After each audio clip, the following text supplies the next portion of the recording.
Assalamualaikum warahmatullahi wabarakatuh. Assalamualaikum warahmatullahi wabarakatuh. Assalamualaikum warahmatullahi wabarakatuh. Salam sejahtera untuk kita semua. Kami kelompok 11 mata kuliah analisis zat gizi mikro dari kelas Gizi B 2019 akan mempresentasikan tugas CBR dan CGR kami dalam mata kuliah analisis zat gizi mikro yang beranggotakan saya Indriati Syafitri. Nama saya Olga Salsabila Nasution. Perkenalkan, nama saya Adinisa Salsabila. Perkenalkan, nama saya Rosma Sinta. Perkenalkan, nama saya Konita Diparwangsa dari kelompok 11.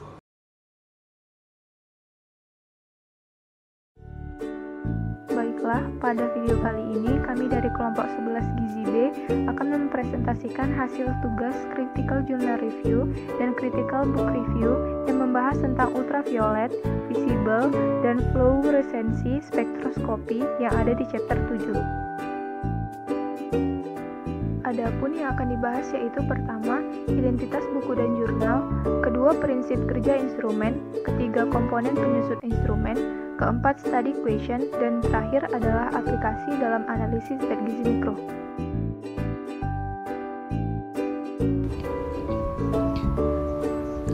Identitas buku dan jurnal.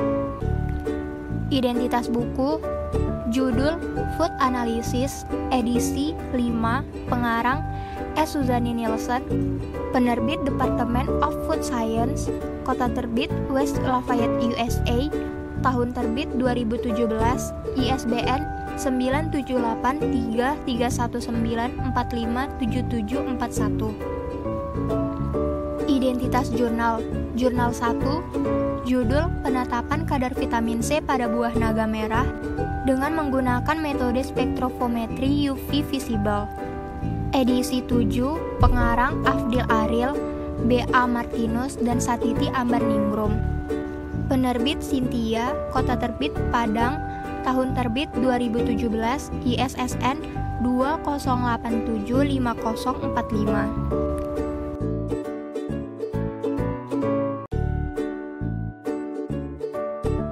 Jurnal 2, judul Penetapan kadar vitamin C pada cabai merah dengan menggunakan metode spektrofometri UV visible. Pengarang Lailatul Badriyah dan Al-Ghafari B. Manggara. Penerbit Jurnal Wiyata, kota terbit Kediri, tahun terbit 2015, ISSN 23556498. Di sini saya akan menjelaskan mengenai prinsip kerja instrumen. Ada banyak variasi spektrofotometer tersedia untuk spektrofotometri UV VIS. Beberapa instrumen dirancang untuk operasi hanya dalam jangkauan yang terlihat, sementara yang lain mencakup UV dan width rentang. Instrumen mungkin berbeda dalam hal desain, kualitas komponen, dan keserbagunaan.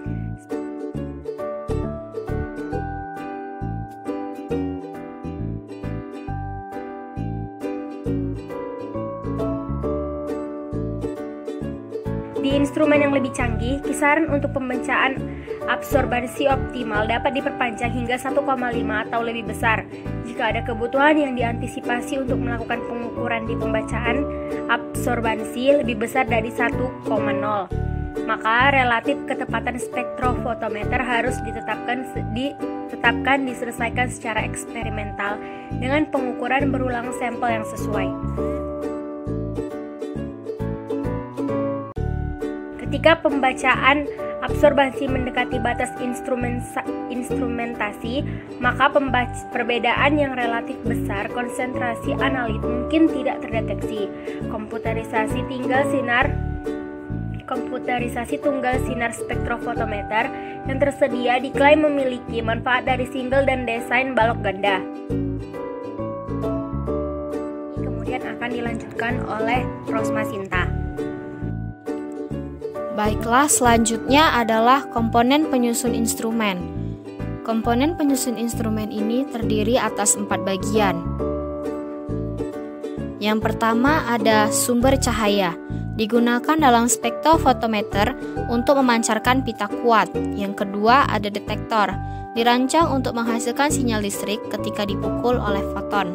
Sedangkan yang ketiga, monokromator, berfungsi untuk mengisolasi spesifik.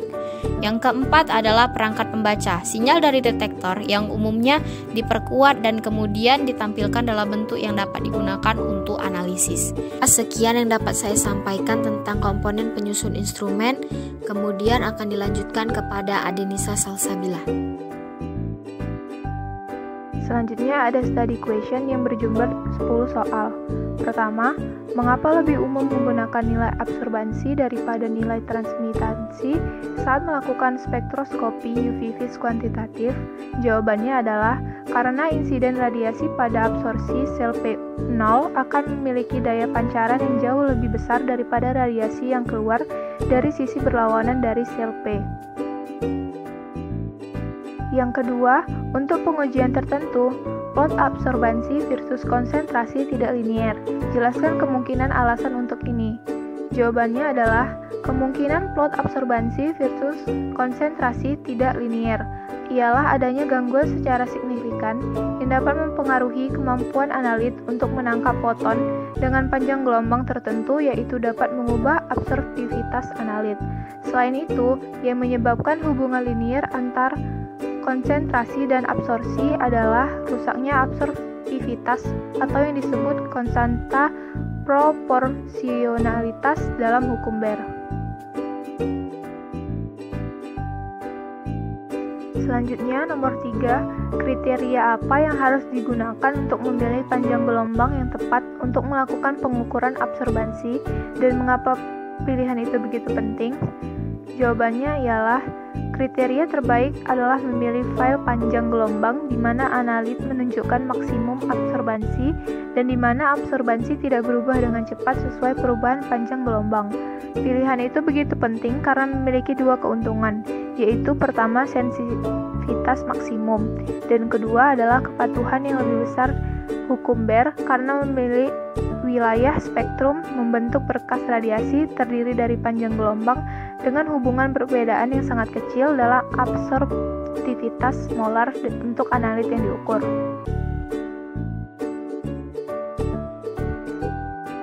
Nomor 4, dalam uji tertentu pembacaan absorbansi pada spektrofotometer untuk sampel adalah 2,033 dan untuk sampel lain 0,032. Apakah Anda mempercayai nilai-nilai ini? Mengapa atau mengapa tidak? Jawabannya adalah percaya, karena pembacaan absorbansi di luar jangkauan optimal dari instrumen dapat digunakan. Namun, analis harus siap untuk mempertanggungjawabkan yang lebih tinggi kesalahan relatif terkait dengan pembacaan ekstrim. Rentang optimal baik untuk absorbansi sederhana yaitu sekitar 0,2 sampai dengan 0,8.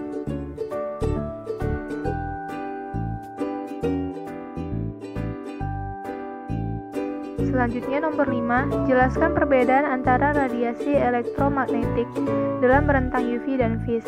Apa perbedaan spektroskopi kuantitatif yang menggunakan rentang UV dengan yang menggunakan rentang vis? Jawabannya adalah rentang UV dapat diakses untuk analisis laboratorium umum berjalan dari 200 hingga 350 nanometer. Sementara rentang vis yaitu dari 350 hingga 700 nanometer. Selain itu, rentang UV dapat dibuat dari kuarsa atau silika leburan, sementara rentang vis dapat dibuat dari kaca silikat.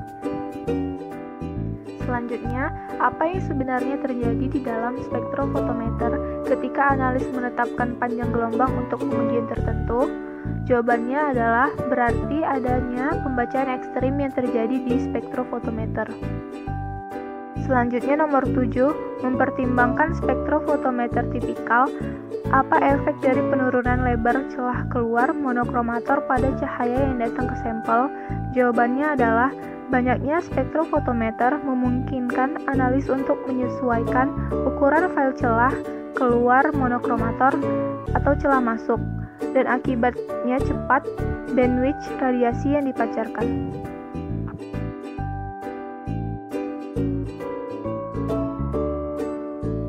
Selanjutnya, jelaskan persamaan dan perbedaan antara tabung foto dan tabung pengganda foto.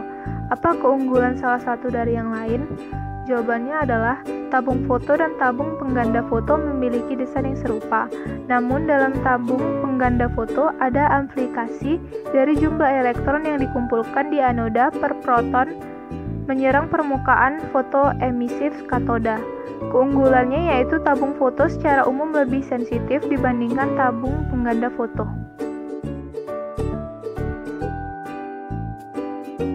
Selanjutnya nomor 9, apa perbedaan mendasar antara balok tunggal dan balok ganda, dan apa kelebihan dan kekurangan masing-masing? Dalam balok tunggal, pancaran sinar hanya mengikuti satu jalur, yang dimulai dari sumber melalui sampel ke detektor. Sementara pada balok ganda, balok dibelah sedemikian rupa sehingga menjadi setengah sinar melewati satu kompartemen penahan selmen dan separuh balok lainnya melewati keduanya. Yang terakhir, jelaskan persamaan dan perbedaan antara spektroskopi UV-Vis dan spektroskopi fluoresensi sehubungan dengan instrumentasi dan prinsip-prinsip yang terlibat. Apa keuntungan menggunakan spektroskopi fluoresensi? Yang pertama, persamaan antara spektroskopi UV-Vis dan spektroskopi fluoresensi ialah terdiri dari komponen yang sama sebagai instrumentasi terkait yang digunakan. Perbedaannya yaitu susunan optik sistem yang digunakan untuk dua jenis spektroskopi. Keuntungan menggunakan spektroskopi fluoresensi ialah umumnya 1-3 kali lipat lebih sensitif dari yang sesuai spektroskopi absorbansi atau UV-Vis.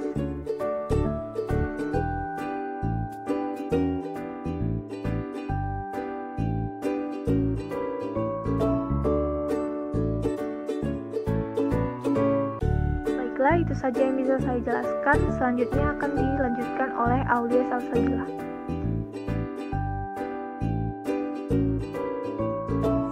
Selanjutnya, aplikasi dalam analisis zat gizi mikro. Spektroskopi dalam kisaran ultraviolet atau UV-Vis adalah salah satu teknik laboratorium yang paling umum ditemui dalam analisis makanan. Spektroskopi memanfaatkan radiasi dalam kisaran UV dapat dibagi menjadi dua kategori umum, daya serap dan fluoresensi spektroskopi berdasarkan desa radiasi interaksi materi yang sedang dipantau.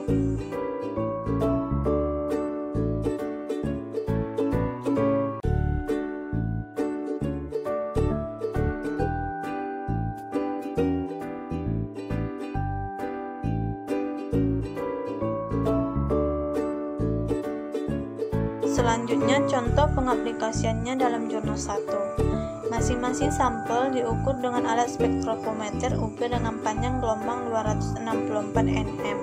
Sampel yang digunakan adalah buah naga merah yang diperoleh dari perkebunan. Prosedur penelitian yang digunakan adalah daging buah naga merah dihaluskan kemudian timbang 2,5 gram dan masukkan ke dalam labu ukur 50 ml. Kemudian tambahkan aquabides sebagai pelarut hingga tanda batas dan saring menggunakan kertas saring wetman. Selanjutnya akan dilanjutkan oleh Indriyatisha Fitri. Contoh pengaplikasiannya dalam jurnal 2 dengan tujuan mengetahui kadar vitamin C pada cabai merah menggunakan metode spektrofotometri UV-Vis pada sepanjang gelombang 200-300 nm. Sampel peneliti ini adalah cabai merah yang ditentukan secara random sampling. Prosedur penelitian yang digunakan yaitu 100 mg cabai merah yang dihaluskan, kemudian ditambahkan dengan sedikit aquades bebas CO2 dan disaring. Filtrat yang diperoleh dimasukkan ke dalam labu ukur 100 ml dan ditambah aquades bebas CO2 sehingga mencapai tanda batas.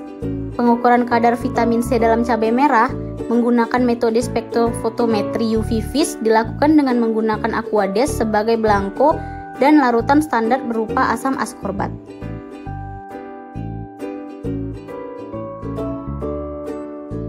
Itu saja yang dapat kami sampaikan, lebih dan kurangnya kami mohon dimaklumi. Kami dari kelompok 11, terima kasih sudah menonton.